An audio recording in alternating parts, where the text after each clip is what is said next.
My name is Andrew Edmonds, and I am the GIS Technical Support Analyst working within the North Carolina State Historic Preservation Office. In this role, I support all branches of the office with their geographic needs, including customized print and digital maps, spatial analysis, and the creation of authoritative geographic data. Much of this data is displayed in HPO Web, an online mapping application that I will introduce to you today. This is the last of 4 presentations given by staff at the HPO as part of the video series called Building Blocks, Programs and Tools of the State Historic Preservation Office. My presentation is a replay of an earlier training session from about a year ago, but the content remains relevant and accurate today. This series is being brought to you by Leverage North Carolina. Leverage North Carolina is a partnership between our office, the North Carolina State Historic Preservation Office, and the North Carolina League of Municipalities, the North Carolina Main Street and Rural Planning Center that is within the North Carolina Department of Commerce, and the North Carolina Downtown Development Association. The partnership was formed in April of 2020 to leverage our resources and expertise to improve the economic capacity of our state's municipalities. The partnership will look at improving access to resources and highlight proven, practical, and implementable economic development tools. This program and other program content can be found at leveragenc.org. Please check that website periodically as the content will continue to grow. If you have questions specific to my work and our GIS efforts, please get in touch with me.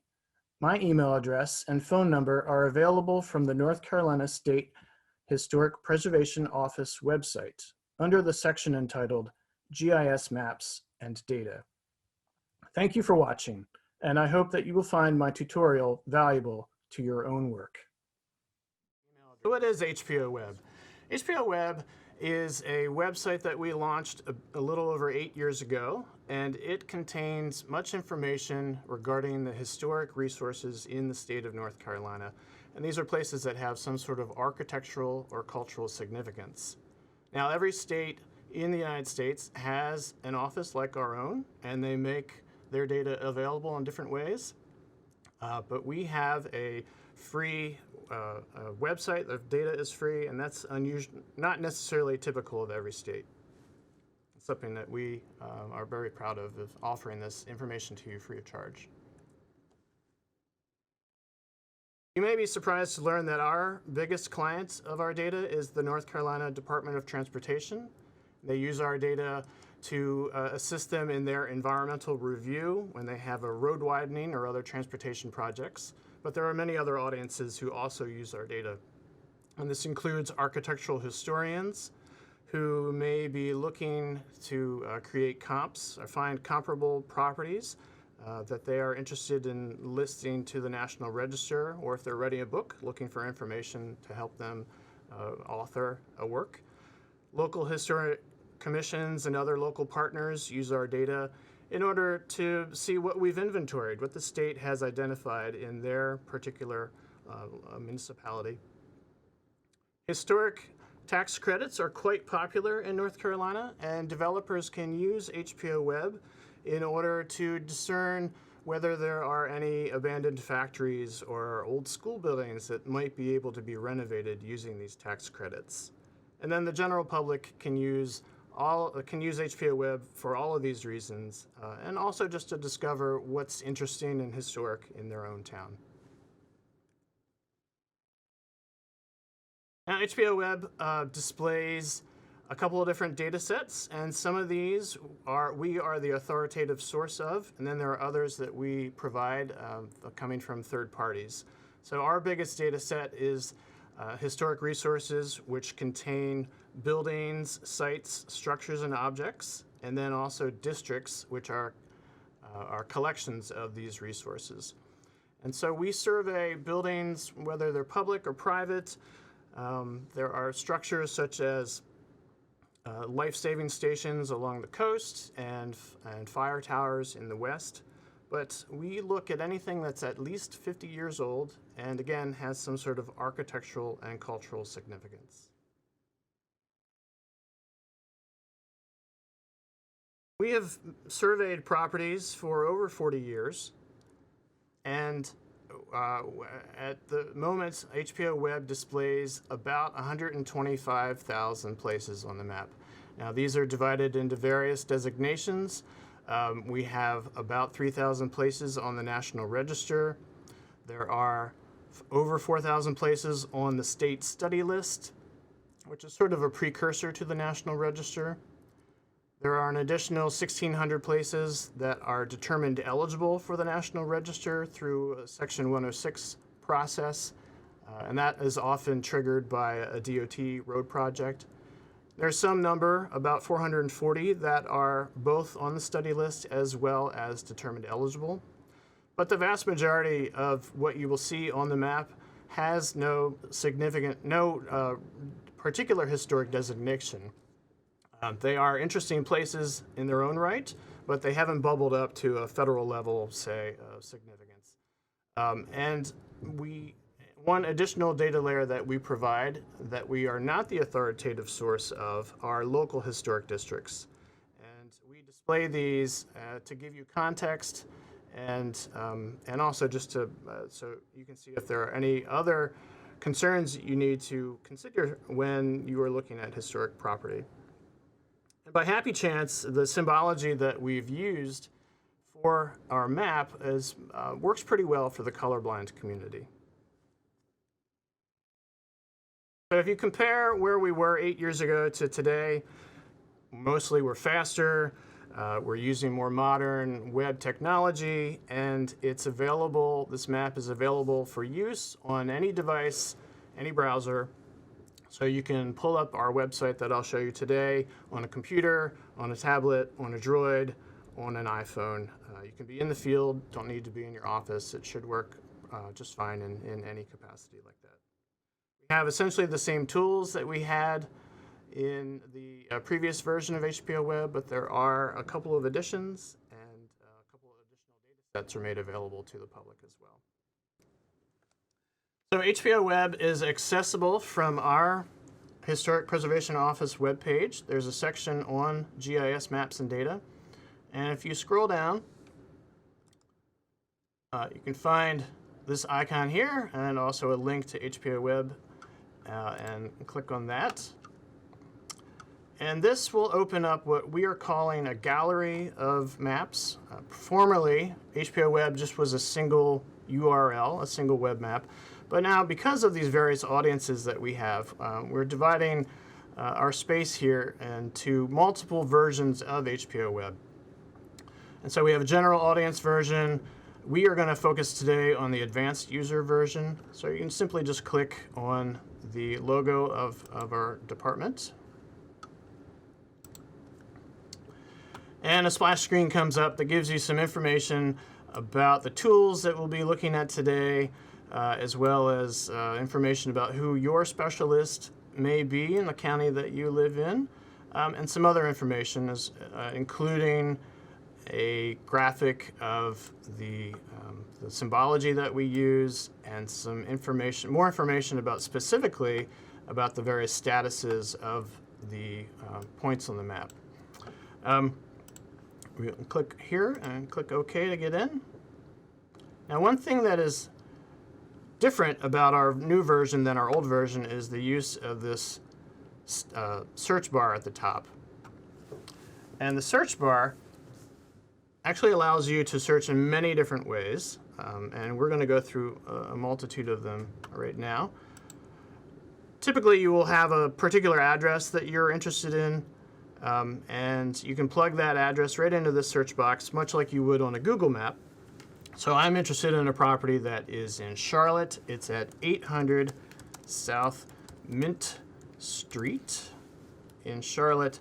And like Google, it will start to give you some suggestions on what property you might want to look at. So I don't need to type in all of the address. I just typed in enough for the address finder to figure out what I want. And this first option, 800 South Mint Street in Charlotte, is what I want. So I'll click on that. And the map takes you directly to that location. This is the Bank of America Stadium in Charlotte. And an interesting thing to note here is that you don't need to know the address necessarily of a place that you wish to navigate to. In fact, we have an arena right here in Raleigh called the Dorton Arena. So let me type in Dorton Arena. And again, it's giving me a suggestion that there's the JS Dorton Arena along Blue Ridge Road in Raleigh. And that is, in fact, what I want to navigate to next. So we can click here. And notice the Dorton Arena is actually located in this blue circle in the center of the screen. The address finder has located it along Blue Ridge Road because that's its address. But do note that sometimes when you use the search function like this, you won't necessarily land directly on top of the building that you're looking for, or the property that you're looking for. So you can search by address, you can search by landmark name. Sometimes you may want to look for a geographic feature. And there is a small creek not far from where I live called Third Fork Creek.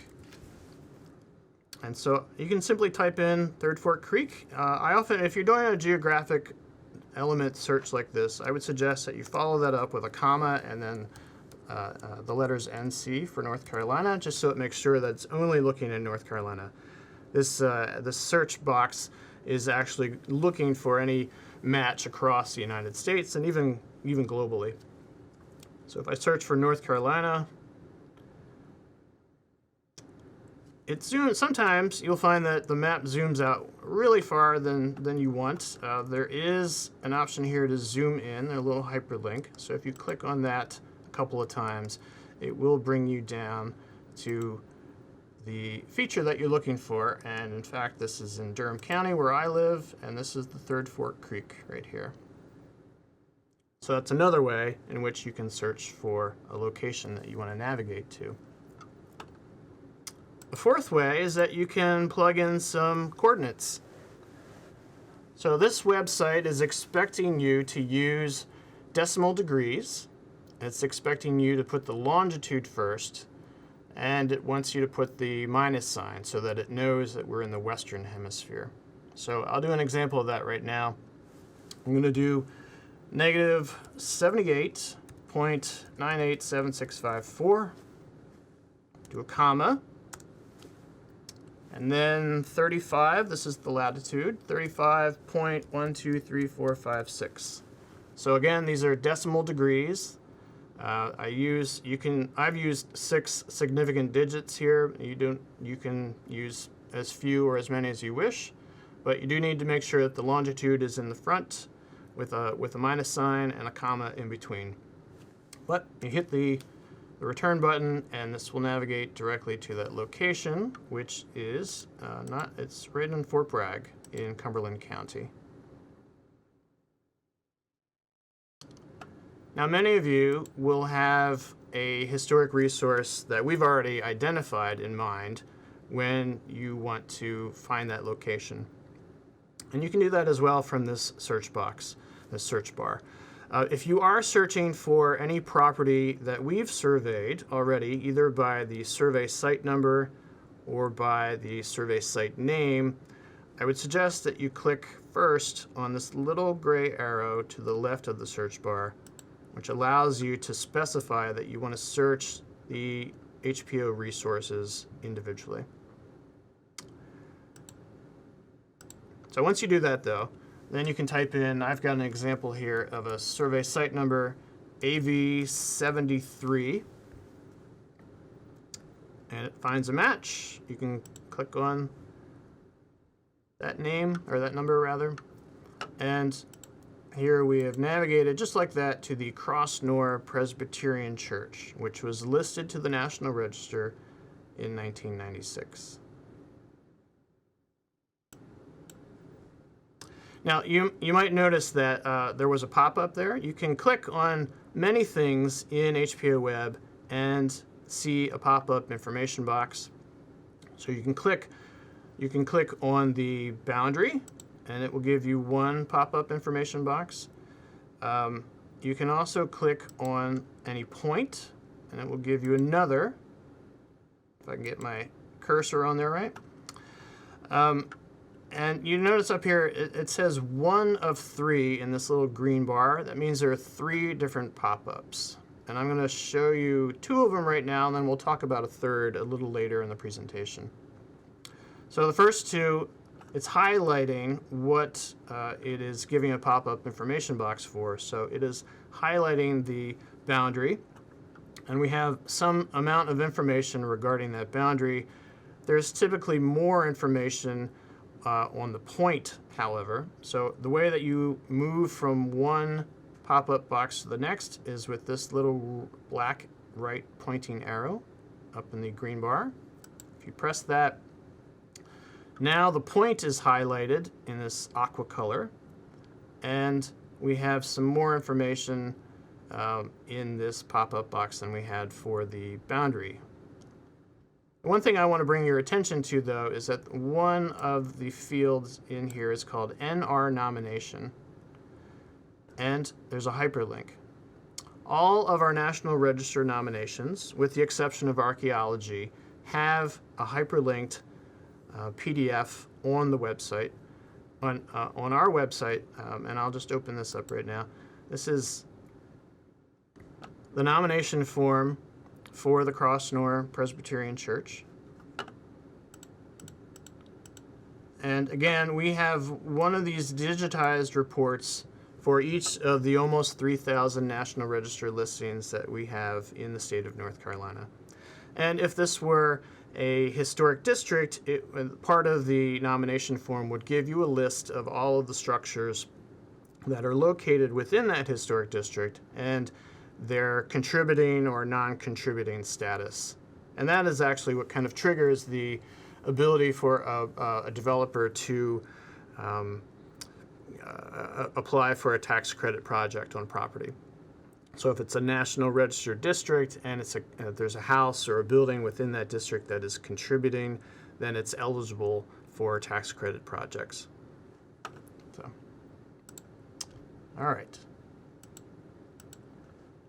So I mentioned that we can search by survey site number. You can also search by survey site name.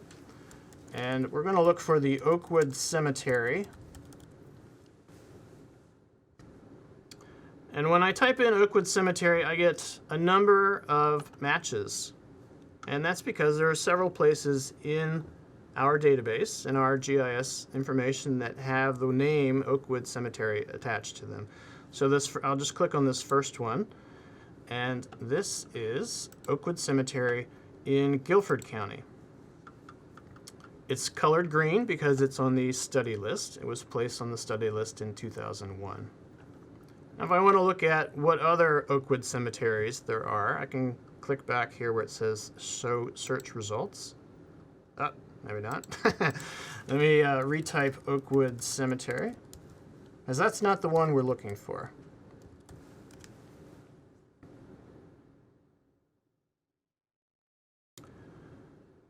So there's an Oakwood in Guilford, there's one in Iredell County, one in Catawba.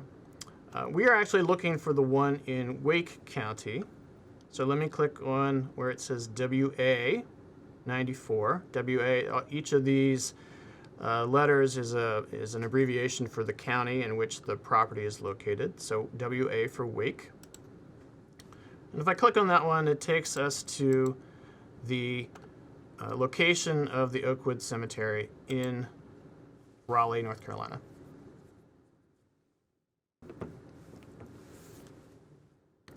Now that's most of the search bar options. So we've been able to search by address, by a landmark name, by a geographic feature, by latitude and longitude, and by a survey site name and survey site number. So now I'm going to move into talking about these two buttons, these gray buttons in the top right corner of the screen. And first I'm going to talk about the one on the left, which is our Data Layers button. And if you click on that, you will get a list of all of the layers that we have currently running in this map. Now those of you who have been using HPO Web for a while will recognize most of these layers. We do have some small changes, and I'll go through those, but essentially it's a lot of the same data that you've seen before.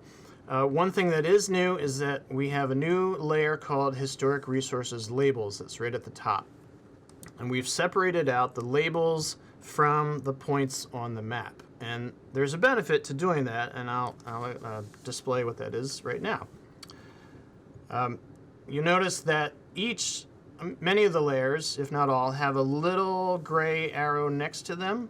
That means that you can expand this layer to see what's underneath. And you expand them by simply clicking on the name of the layer. So I want to click on the labels layer right now. And so it shows me that there are labels for the National Register, for the study list, for determined eligible properties, and so on and so forth. You notice, though, that the map looks kind of cluttered because of all the labels that we have for the vast majority of properties which have no individual designation, that are what we call surveyed only. And one thing that you might want to do if you are using this map and you want to deliver a copy of it in a report, you might want to remove all of the labels of the surveyed only properties. And you can simply do that by unchecking this box. Here we go. New cursor for me. And you can see that the display of the screen cleans up quite a bit after you do that. So remember that I have found that a useful thing when I'm creating a screenshot from HPO Web and want to give it to somebody else. I often will get rid of the labels for the surveyed only. Of course, you can get rid of the labels for any of them individually or not. So the next layer is the kind of the backbone of our data set. It's the historic resources. If you click on its name, you can see that again we have sub-layers for each of the classifications, each of the designations of historic properties. So if you only want to see National Register, you could uncheck these other layers, for instance. I do want to point out that we have a third layer here called unverified locations, and I'll turn that on real quick. There are these orange boxes over here on the left. Now we have surveyed about 130,000 places over the course of the 40 years that this office has been in an existence, and we have mapped almost the entirety of them on HPO Web and verified their locations. But there are some number, it's labeled here as 5,000, but it's closer to 3,000, that we have not yet verified down to the structure rooftop of the location of that particular resource. And these are often properties that were surveyed in the beginning of the program that we didn't have good location information on, and that we're going back through the paper files and trying to determine where they are. None of these unverified locations are designated resources. So there are no National Register listings, no study list. These are simply regular houses and buildings that we have yet to verify their locations, but we hope to do so by the end of 2020. Just keep it in mind, though, that there is another layer of data here that it does not turn on when you first open the map.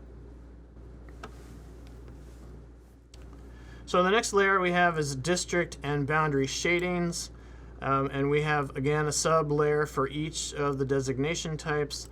And you can uncheck this. I would say this is most useful when you want to review an aerial background underneath, when you want to look at an aerial picture and not have that distraction of the boundary shading. So you can turn that on and off as you wish.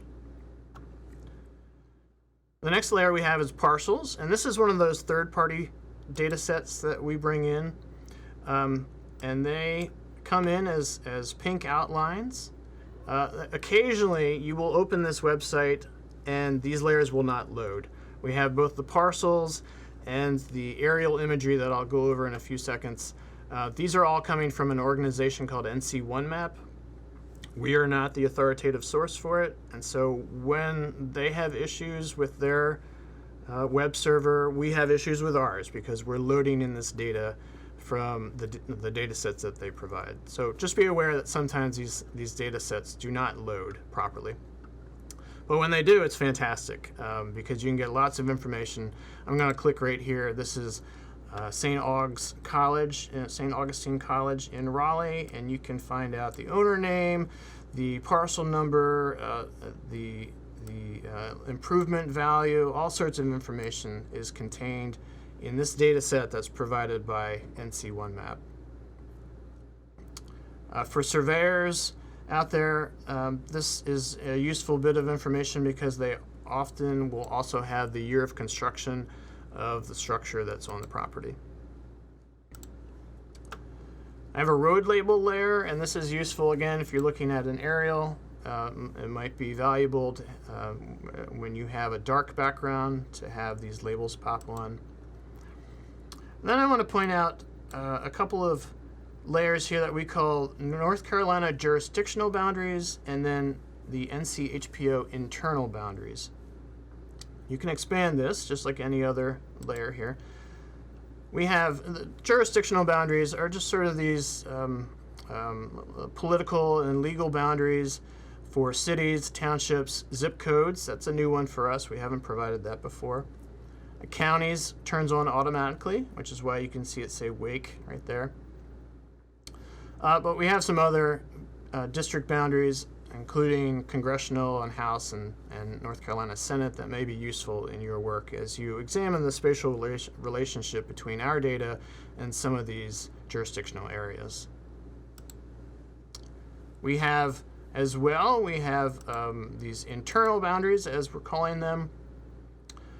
There's a USGS grid for those of you who are working with topographic maps. That might be useful.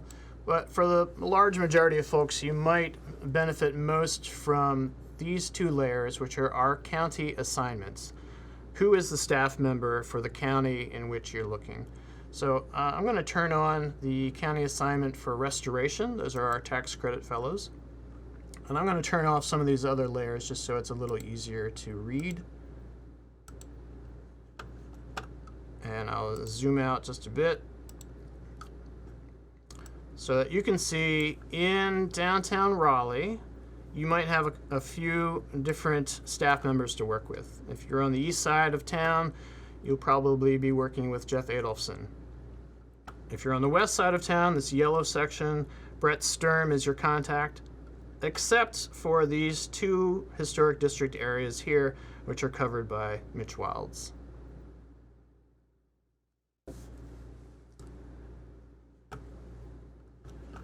So we also have aerial imagery at the very bottom of this data layers list. We have 3 statewide coverage sets, which include a 1993 black and white image, a 1998, this is a color infrared image, and then a 2010 aerial image. And I want to pull out one particular spot that we can zoom to. This is a property in Wake County. I just want to get us over toward Cary because I think Cary is kind of the most dramatic local example for viewing the changes in time. I'm going to turn some of these other layers back on.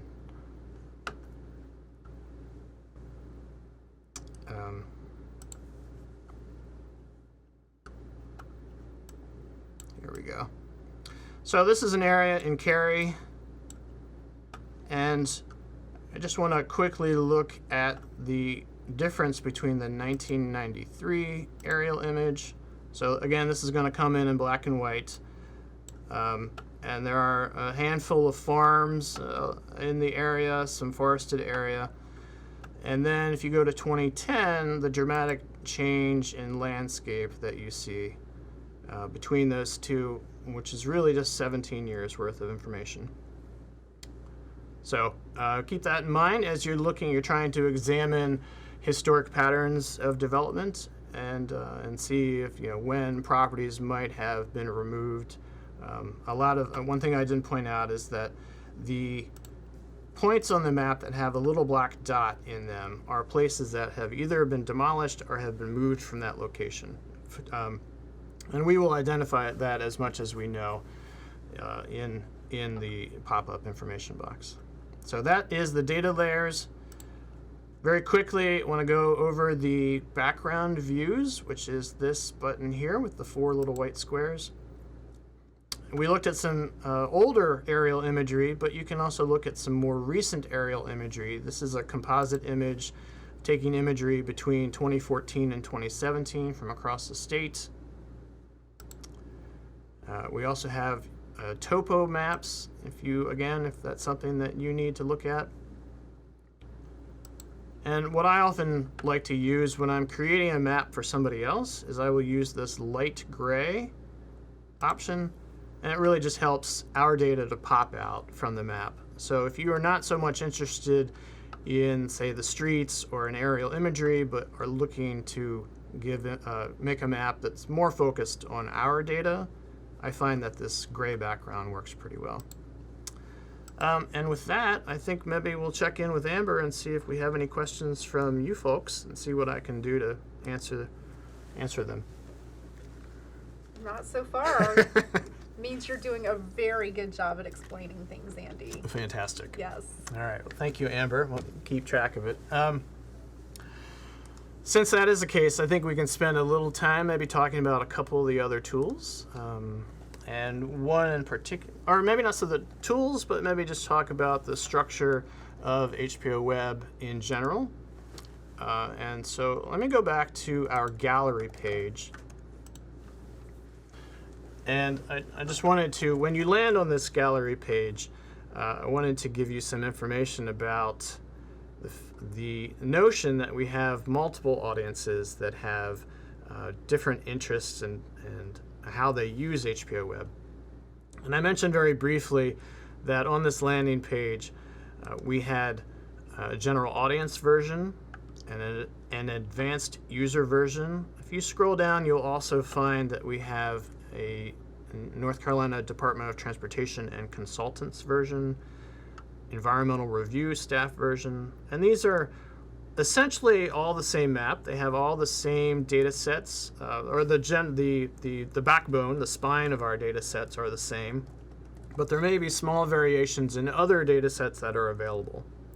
So for instance, I will click on this NCDOT and consultants version. We probably have a bunch of consultants that are watching right now, and I want to bring this to your attention. There is a sign-in splash screen. But this does not prevent you from using this version of HPO Web. This is only asking you to sign in order to access a certain layer on the map. And so the layer that we have restricted, that is requiring a login, is the environmental review layers. And these display the DOT areas of potential effect. They display individual properties that we have done reviews of in response to hurricane events. And it's not something that the general public necessarily needs to see, but it's something that the DOT staff members that we work with need to see. And so if you are presented with one of these sign-in screens, you will need to provide credentials. And any map that has a restricted layer will ask you to sign in with a login like this. And so I will just give you an example of what this looks like with my own login. So again, this is not going to be something for the general public, but it will be for DOT staff. We hope that we can incorporate this same credentialing for the DOT consultants that we work with. At the moment, it is not functioning for consultants. It's only functioning for state employees. But the way that it functions currently is that we log in with our NCID name, username, and password, and precede that with the letters EADS and a slash. So I would type in my username and password, and when you click OK, it will then open the map, The same way with the splash screen and whatnot, with the exception that now this environmental review layer is loaded into the map. Now, if I had canceled out of that login screen, or if I didn't have the right credentials, this layer would not appear in the map, but everything else would. So you can see we have some slightly different layers in this version than we do in the advanced user version that I just showed you, but essentially it's the same. And this is open to the public to view, except you won't be able to look at that environmental review layer because you don't have the correct login for that. So that is an example of a unique audience that we have, that we've created a separate map, a separate version of HPO Web for. At the top left side of this gallery page, you can see we have different group categories. And HPO Web is just one group category that we have maps within this gallery space. We have additional categories, including the highway historical markers. And so you can click on that, and we only have one version of that running. You can click and open this application. You get a little splash screen here with the fun pirates. And when you get out of that splash screen, you can see the location of all the historical highway markers in the state. You can zoom in. It gives you a label. Oops, sorry. And you can click on individual markers, and you can see the full marker text as well as a sketch for why that marker was erected. So that's another map that my office maintains. It's not necessarily HPO Web related, but it's in this gallery space. Additionally, we have a category for Historic Rehabilitation Tax Credit Program. And there's a public view and a staff view. And the difference between this is that in the public view, you can see the location of commercial projects that have tax credits. And in the staff view, we are also displaying residential tax credits as well as commercial. So we are not displaying that to the general public. But let me just show you what it looks like in the public view of this.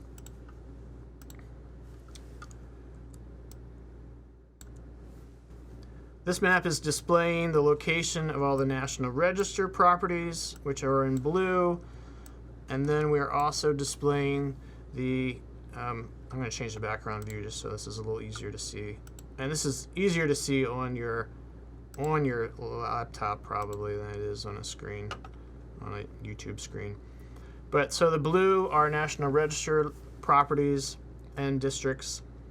The green dots are the locations of commercial tax credit projects that have been completed, and the white dots are ones that are in progress, although in progress can also mean the application came in 25 years ago and they never finished it. So, keep that with a grain of salt.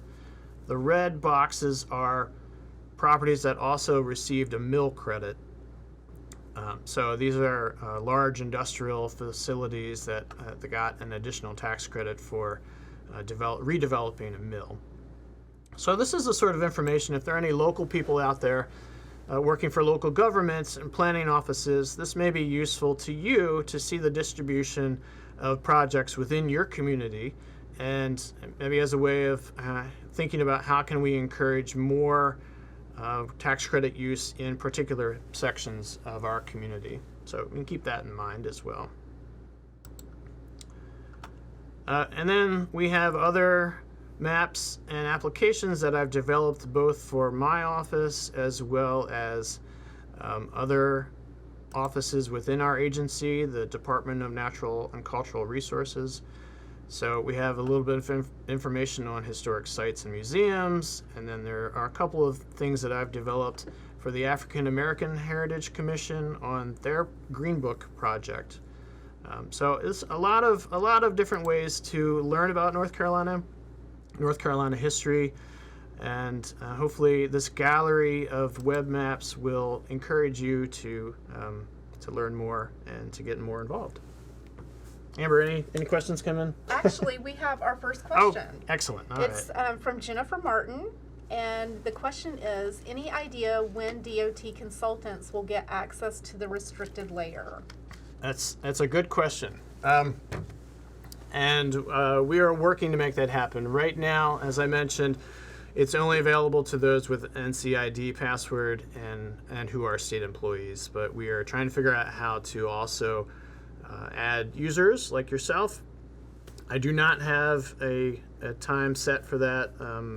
We might be looking at a few weeks or a few months. I really don't know.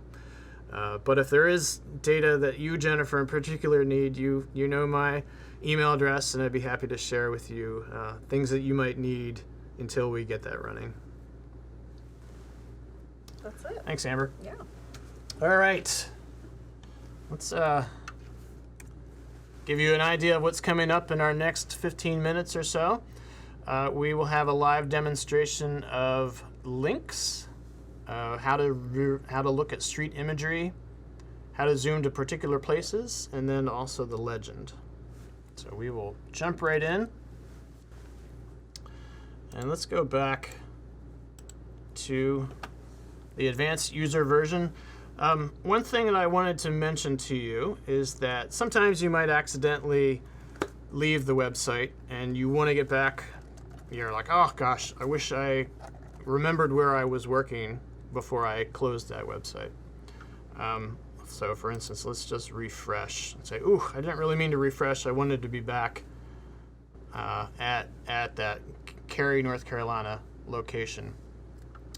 Well, there's an app for that. Down here in the corner, there's a little box that says App State. And that is not actually referring to the college, although I would like to have a shout out for the Mountaineers.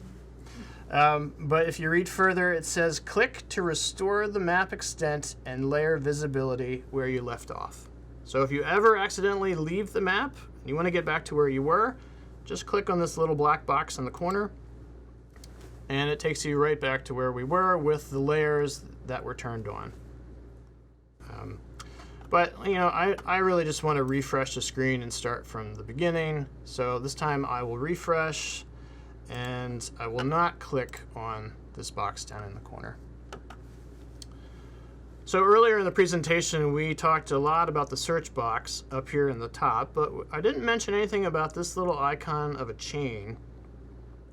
This is actually where you can access links to other websites and organizations. So I'm going to go over some of these quickly. And the first one is the data download. So if there are folks watching now that are heavy GIS users and you like this website, but you really want to work with the GIS data yourself, you can click on that. This will send you to a page on our website where you can download a zipped shapefile. We make this available once a month. So around the first of the month, you'll have a data extraction of all of the historic resources and districts that we display in HPO Web. There's a legend here, some other information about how to use it, including a repeat of this sort of metadata about all the statuses and what each of these means. So I know I often get a question about SOs, surveyed only. What does that mean? And again, the surveyed onlys are the vast majority of the properties that we look at, and they're ones that have no specific individual designation.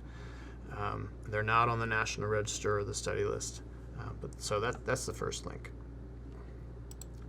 All right. Also on here, we have an alphabetic list of all the National Register nominations. So this is organized by county, and then alphabetically within that, these are all those 3,000 places in the state that have a National Register nomination.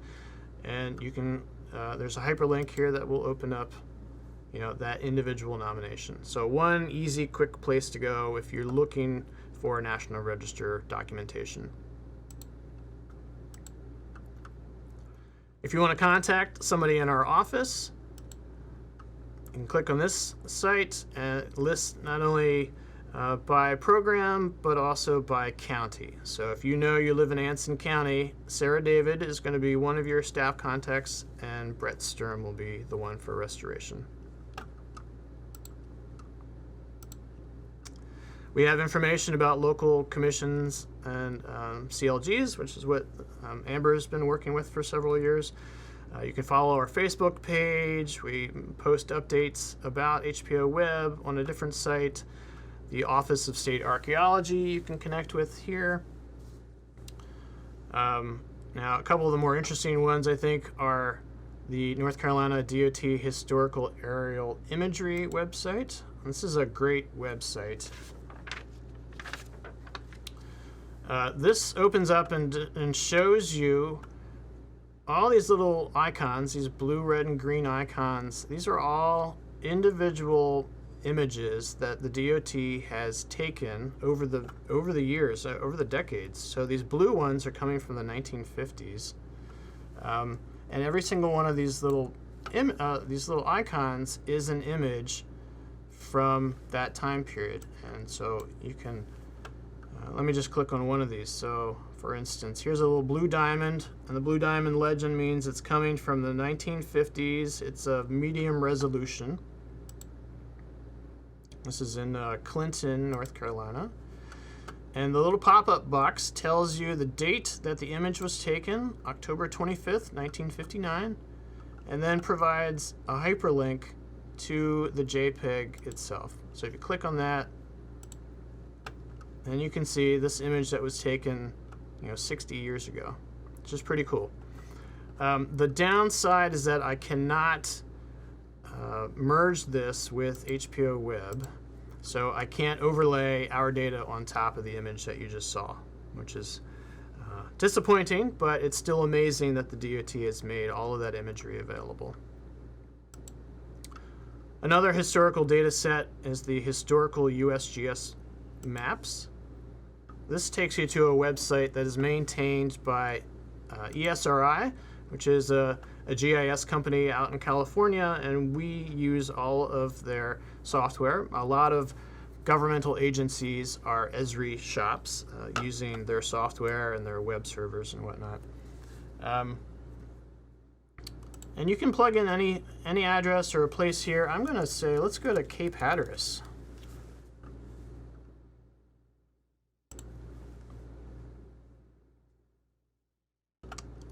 Actually, you know what? I'm going to go to Buxton, which is a town on Cape Hatteras or nearby Cape Hatteras. Oh, sorry. Live demos, sometimes you make mistakes. All right, Buxton, North Carolina is where we really want to go. And I'll zoom out just a little bit. This is where Cape Hatteras is located right there. So once you find the location that you're interested in, you just click on the map. And I'm going to click on the map down here on the peninsula. And at the bottom, it will show you all of the USGS maps that have been published that cover that particular piece of land. And they're arranged in chronological order. So the new maps appear down here. So the most recent one was a 2002 quadrangle map. But you know what? I'm really interested in the oldest one, which is 1948. This is in Cape Hatteras. And when you load this, it will appear on the left side, and it gives you the name, the date. You can download it if you want to use it, locally. But then you also have this little slider bar that changes the transparency. And I want to bring your attention to where I clicked on, which is a peninsula. But in 1948, that was well out in the water.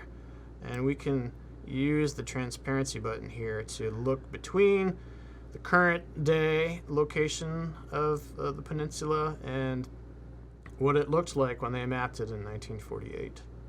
So I know many of you in the audience may be using USGS quad maps for your work in looking at historic development patterns and locations of individual farms and properties. So this is a really useful tool. All right, what else do we have? County websites. So just a one-stop shop. North Carolina State University maintains this wonderful single place for identifying GIS web maps and data download pages for every county and sometimes for municipalities within those counties. So if you need, again, you need to download your own data and work with it locally, this is a great place to go to. And then finally we have Google Street View. And now if those of you who've used our HPO website in the past will recognize that things have changed with Google Street View, and I've tried to make it as best as we can, but there are some differences. And one is that I'm including a link here for the Google Street View tool, which is a third-party tool developed by this mapchannels.com.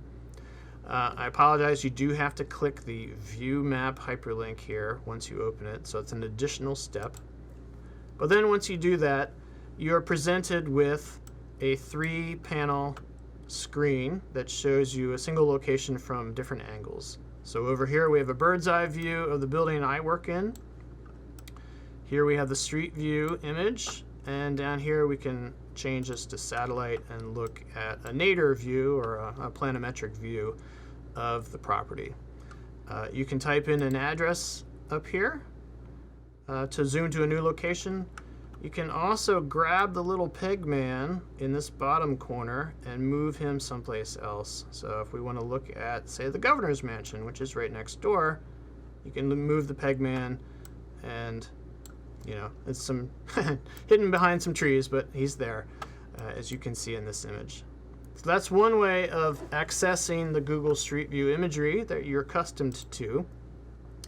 Another way is I will show you a second way just now, and I'm going to zoom to a particular property, and I should be choosing, again, I should be choosing Search All HPO Resources when I type in a survey site number. Every resource that we have mapped as a dot, you can click on, and you will be given a pop-up information box that says View Street Imagery. And even if you didn't use this search box, if you just happen to be coming along here and looking at this particular property, you click on it, you will get the pop-up information box about the architectural style, and then you can click using this little arrow here to get to the next pop-up, which is View Street Imagery. You can view it either just solely as Google Street View or as Bing, which they have a version of Street View as well, or if you want to look at the bird's eye perspective and Street View together, this bottom link will open that same 3-pane screen. Again, you got to click on View Map. I'll show you that same 3-pane screen of that particular property. And so here's this handsome 1929 Gothic church in Mecklenburg County. If you want to see this full screen, there's a link up here. It's in green. You can click on that, and this will provide you the same image just in a full screen view. So again, just to repeat, you can get to Google Street View one of two ways. One is to go to the link and type in your address, and the other is to simply click on the property, any of the points that we have mapped, and go to the information pop-up box. Two different ways. All right, moving along. We're a little behind schedule. I'll try to catch up here. We have a number of tools that help you find places on the map. They used to be up here in the top of the screen, and they've all moved down to the bottom. And the one that I'm going to focus on first is the Zoom to Places tool, which is this magnifying glass.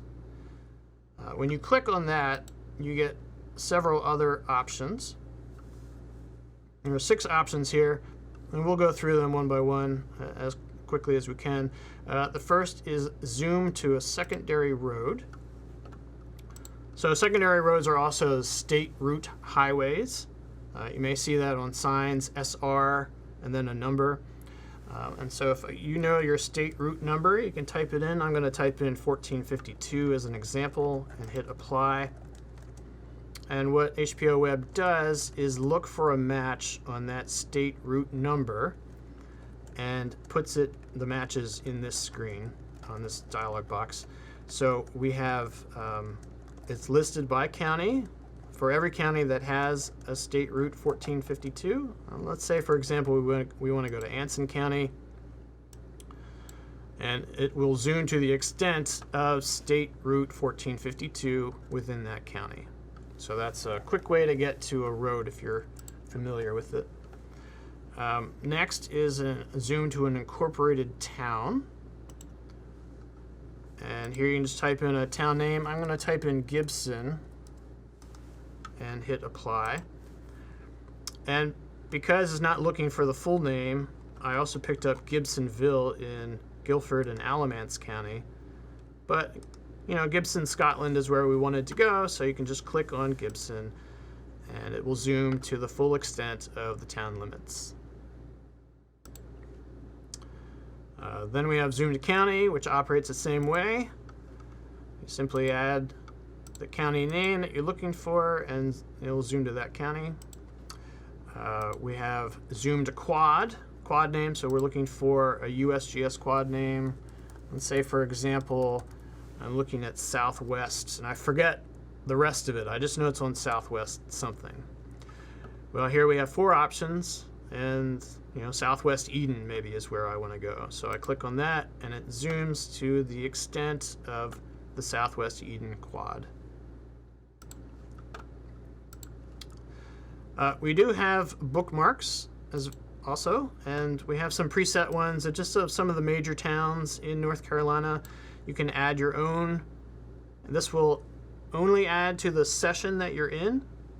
So if you close HPO Web, your bookmarks will be lost, I believe. I think on the old version they saved on provided you didn't clear your web cache, but I'm not entirely certain of that. You can check that out though. And then we also have zoom to parcel. Now there are like 5 million parcels in the state of North Carolina, so you do want to be somewhat careful about using this tool, but you could type in a county name and then maybe a parcel number, or if you know the site address, and then you can search for it. I'm not going to do it now because it does, even when you punch in, say, Wake County and the parcel number for the property that my office building is located on, it still takes a couple of minutes to grind away and find it, but it is a useful tool if you know the parcel number, say, and the county. So that's a quick review of the zoom to places. I also just want to mention this final button over here on the right. This tool is called the Legend, and if you click on that, this gives you, it's a dynamic tool, so it shows you the symbology for all the layers that are currently turned on. So right now we have our historic resource data and our districts turned on. If I say turn on some additional layers, including the unverified locations, they pop in there. Turn on the parcels, and maybe we want to go back and turn on our county assignment, staff assignment for survey. Now it's displaying that as well. The parcel, these parcels are little pink dots for the centroids. And then this Rockingham County is Beth King's territory. So you can see her listed on the screen as well as color coding here in the legend. So I think it's time for more Q&A. Do we have anything, Amber? Actually, we have. Great. Megan Privet has shared a question with us. What is the best way to generate a PDF or JPEG, of the map we need? When using the print function to create a PDF, I am having trouble with the map changing scales. Although she did also say, I can do a screenshot, but was curious if there was a better way to print from HPO Web. Thanks, Amber. Yeah, so we do have a print option here on this. It's the second button from the right. And as Megan has pointed out, it is a little wonky sometimes, so you're welcome to use it. It will generate a PDF or a JPEG on the fly for you based on the parameters that you set up. And you can change the size of the paper that you want to have it print on. You can change the scale. I actually find it to be a little difficult to use, much as Megan has pointed out as well, and I often use the print screen button on my keyboard in order to grab a screenshot and use it that way. It's not optimal, and it may also be, I mean, I haven't necessarily needed to make maps that need to be a particular scale.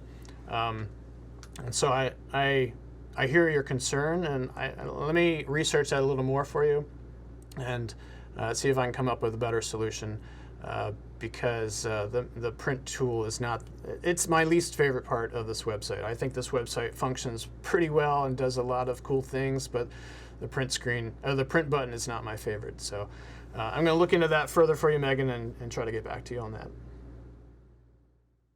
Anything else? That's it. Okay, great. I think we're doing good. Yeah, excellent. Let me go over a few more things that we have time for. We'll start up the third of these sessions in 5 minutes, but let me just go over a few extra little Easter eggs for you. One thing I haven't talked about is the help button. There was a help button on the old HPO web, and we continue to have one on this website too. It's got an icon of a little eye, an information button, and on this screen it's in the bottom left-hand corner. If you click on that, it gives a very small screen, but it is a repeat of everything that you would have seen in the splash screen when you first opened this website. So if you just need a real quick memory jog of what these tools do, or you wanted to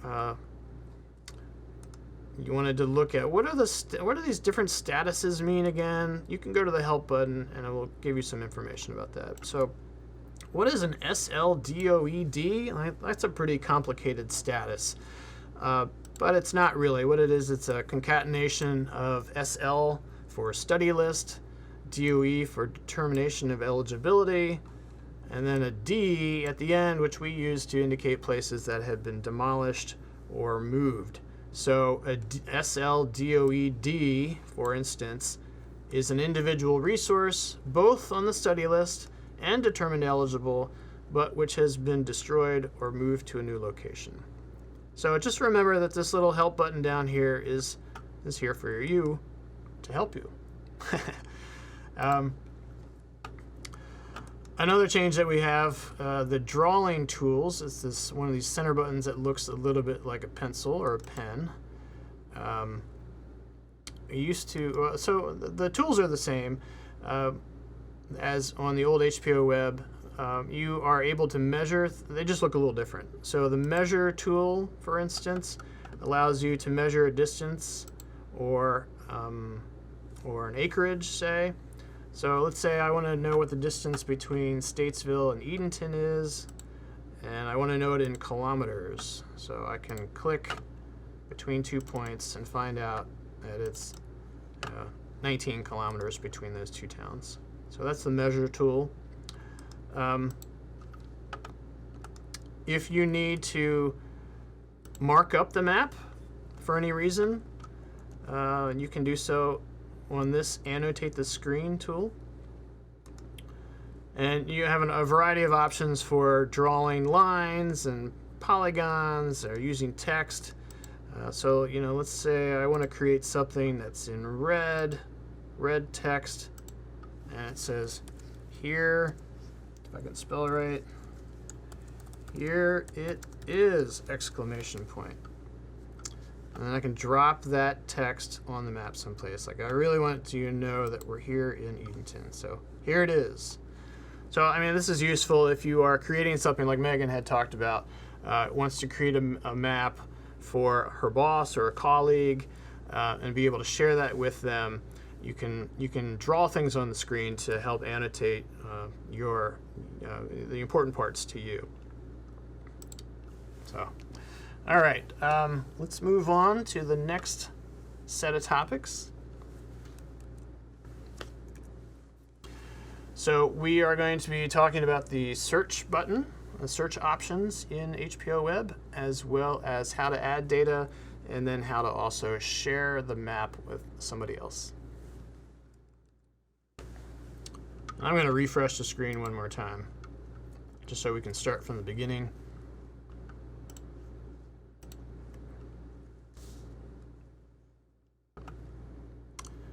All right, now a lot of you are probably going to use the search button in the bottom tool set to find properties that we have surveyed in a way that's a little more useful than the search bar at the top.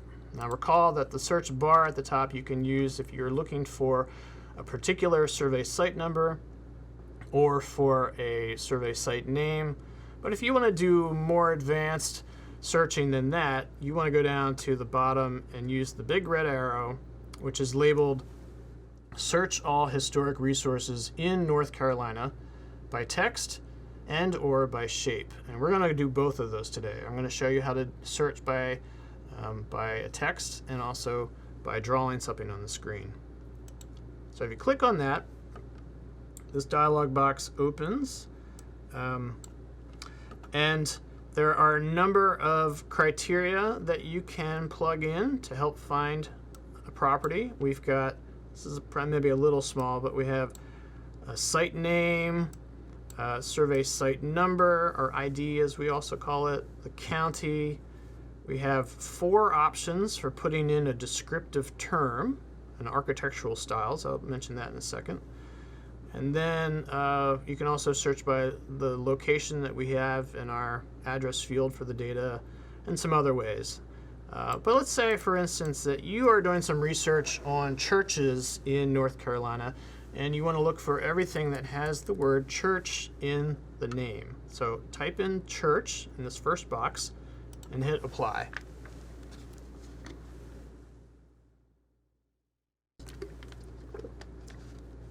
Now, it's taking a little bit of time because we have surveyed so many churches in North Carolina, and you will get a list of counts of them here in the dialog box. It's telling you that the results are displaying 2,000 out of 4,441 matches. So what that means is that we have over 4,000 places in our GIS with a name that contains the word church. Now, this might also contain, the Barbara Church House, for instance. These are not necessarily all churches, but for the most part, they will be. SHPO Web does not want to display all 4,000 of these 4,000 red arrows. It feels like 2,000 is enough to get you started. So that's why it's only displaying that number at the moment. But you know what? We're not actually interested in all 4,000 of these churches. We really just want to know about the churches that my office has surveyed within Mecklenburg County. So one of the options here is to type in the county name. So we're going to leave church where it is. Leave church right there. But then in the county field, you can start typing in Mecklenburg. You don't even need to type the entire name of the county. You just leave it M-E-C-K for Mech and hit apply.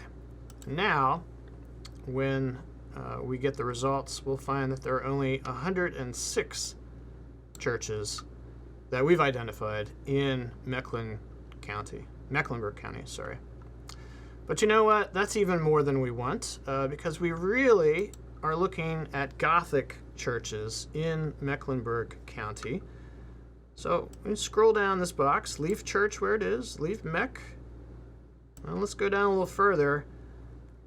Now we have the opportunity to type in different searching terms that will match on the architectural description field in our GIS data.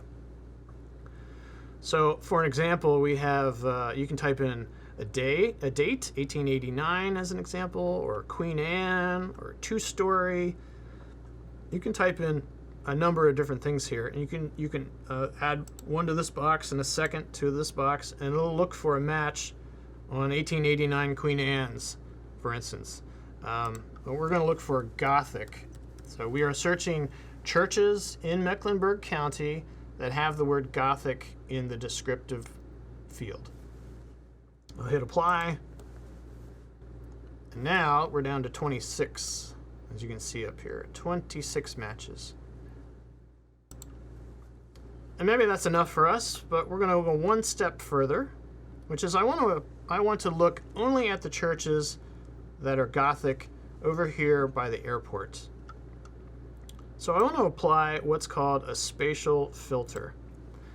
And at the moment, the spatial filter is to return features within the full extent of the map, which just means show me everything. But we can change that. You click on the little drop-down arrow here. The other option is to apply a spatial filter that only returns features that intersect with the shape drawn on the map. So I'm going to do that. And when I click that option, it gives me some more tools here. It's going to ask me how do I want to draw that shape, and do I want to buffer it in any way. I can draw a shape by setting a point on the map. So that's good if, like, say you're doing environmental review. I know some of your consultants are out there. If you have a particular known location and you just want to see what's around 2 miles outside that circle or that known point, you can draw a line. You can draw some polygons. And again, if you want to apply a buffering distance to any of those shapes that you draw on the map, you can do so here. So the default is to have no buffer, but you can apply it by yards, feet, miles, and other options, and you can plug in this number accordingly. I'm just going to choose this rectangle right here. It's labeled extent, but it's essentially you're just drawing a box. And then it's asking you, the tool on the cursor tool is telling you to press down to start and let go to finish. So I'll do that now. Now I've drawn the box, but nothing's happened. It's waiting for me to click the apply button. Now when I do that, now we have 4 results being returned. So again, we've got churches in Mecklenburg County that are Gothic, that are within the rectangle that I drew. And maybe this is a report that you want to screen capture this and send this to somebody. You know what? You really don't like our red arrows. Well, now in the new HPO web, you can change that as well. You do that by clicking on this ellipse, these 3 little dots up here, which are labeled feature actions. So if you click right there, the very bottom, it says change symbol. If you click on that, you can change the symbology. And let's say there's lots of options in here. We're going to go to general infrastructure, and we're going to choose this icon of a cross and say OK. And now you have 4 blue and white icons of a cross where those church locations are.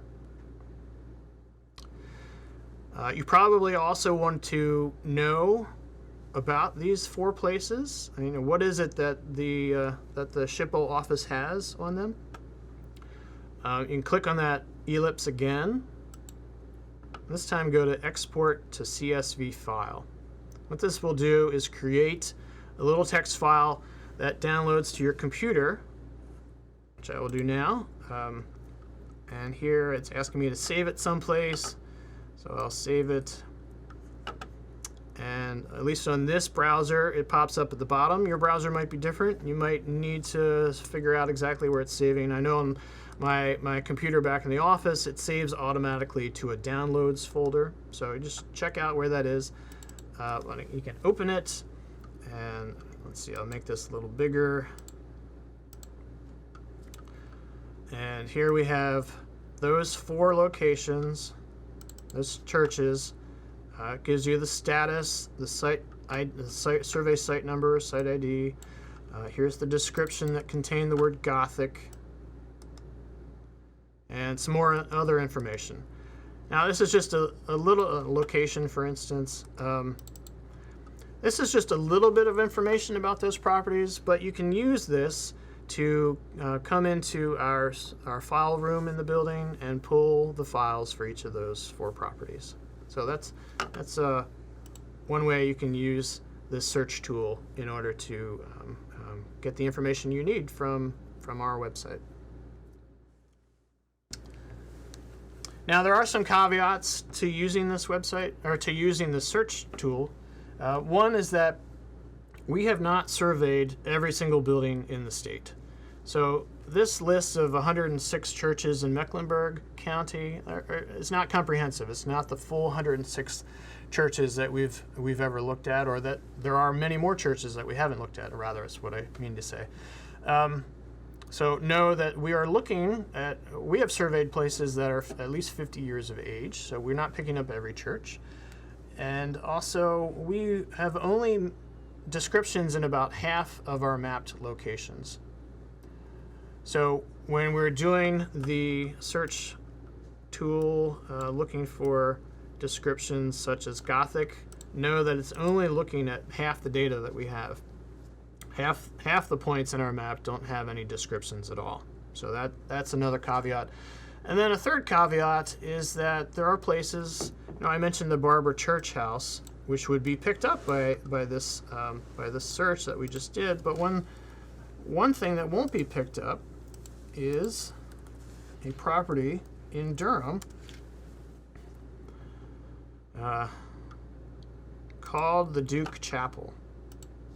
So this is one of the largest churches in the local area, but because it is listed in our database as the Duke Chapel, we would not have picked it up. And we did not pick it up in this search because there's no word church in the site name.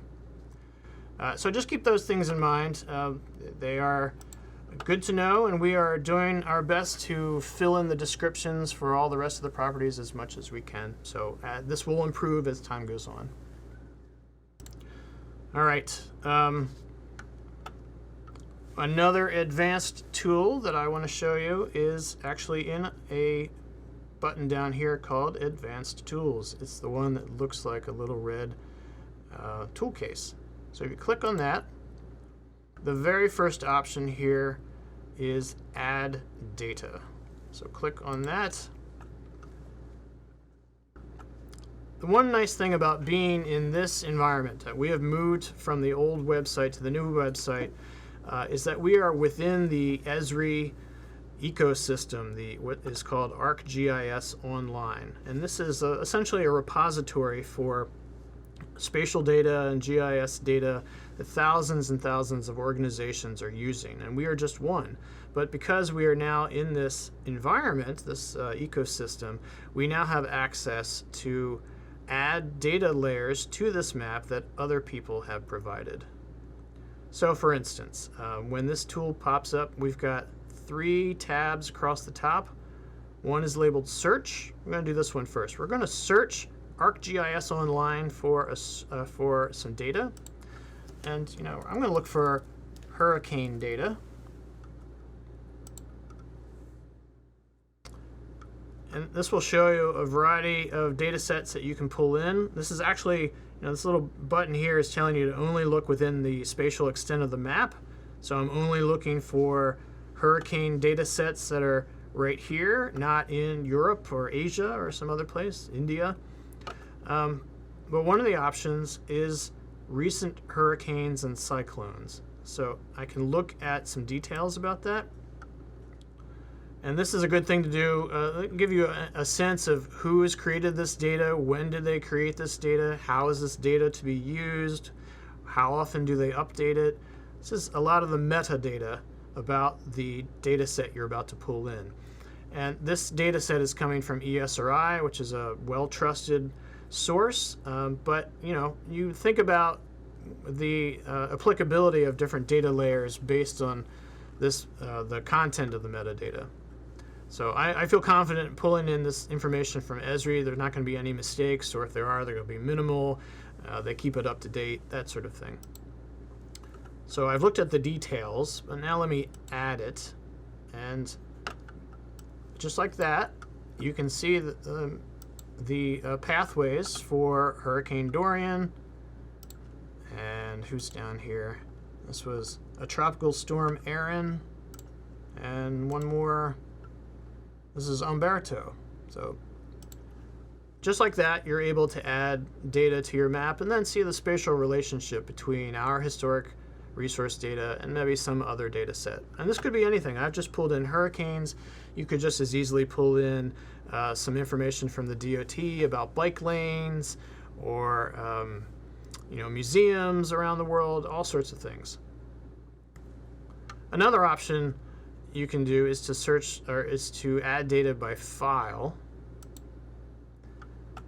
And in this instance, this allows you to add a shapefile, a local shapefile, or other spatial data sets. So there's KMLs if you prefer KMLs, or if you have GPX, which is information that you get out of, data that you get out of your GPS or your phone when it's tagging pictures, might use a GPX file format. So maybe you can pull in pictures off your phone, for instance, and plot where they are on the map. I don't have a shapefile to provide for us today, but you would simply browse to find it on your computer and load it using this tool, and it would zoom to that location automatically. So that is another really useful tool.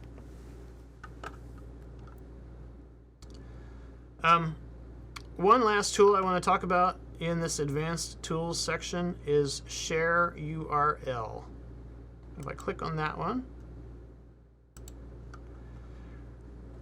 this tool gives you a way to share our website and the way that it looks on your screen with a colleague or a boss. Right now, this link that is appearing will simply show, it will open up the map to its regular extent, just like you would if you were opening the map for the first time. But let's say, for instance, that you have been working in New Hanover County and you had some different data layers turned on. For instance, we had parcels turned on, and we had the county assignment staff member, Hannah, is listed there, and maybe the road labels. It's kind of a, and we're gonna turn on one of the most recent aerial image. So we've got all this. We don't want to have to recreate all of this for our colleague or our boss. We just want them to be able to see the same thing that we see on our screen. And the way to do that then is you want to click on the Share URL button and then click on Link Options. And Link Options, all that does is allow you to say, I want you to remember the layer visibility. So what do I have turned on? Keep that turned on. What do I have turned off? Keep that turned off. So we check that box, and then the link that appears in the box below, I can copy. And if I open up a new browser window and paste it, if I paste it, it's a Mac. I haven't used this. All right, someone's going to have to help me. How do I paste on a Mac? Control V.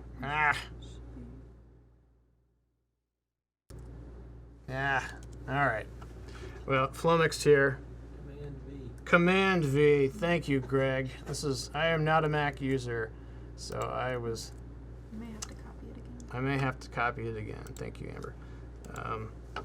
Copy. We'll try that one last time. There we go. Thank you, Greg. I've pasted that URL that I copied into a new browser window, and it opens up not as it would typically, but to the exact location with all the layers turned on that you just created on your own. So I think this is a really useful way if you are speaking with somebody about our data sets and you want them to know exactly what you're looking at, and to be on the same page on a discussion. This is a real simple way to do so. So with that, I believe we have finished all the tools I wanted to talk about. Amber, do we have any additional questions? No, we don't, but we do have some comments. So kudos to you. From Scott Ludlund, amazing website. Thank you for all your hard work. And then from Jigger2361, what an amazing tool. And I have to agree with them. Thank you. Yeah. Thank you. Yeah, it's actually quite fun to work with and to develop. And I appreciate that other folks are using it and finding it useful to their lives too. So we can stick around for a couple of minutes to see if any other comments come in, but this ends my portion of the presentation. And thank you all for watching and learning about HPO Web. One thing I should do is give you my contact information. So feel free to contact me directly after the webinar. I take email, phone calls. I'm happy to improve this website in any way that is convenient for you and beneficial to the general population. So thank you.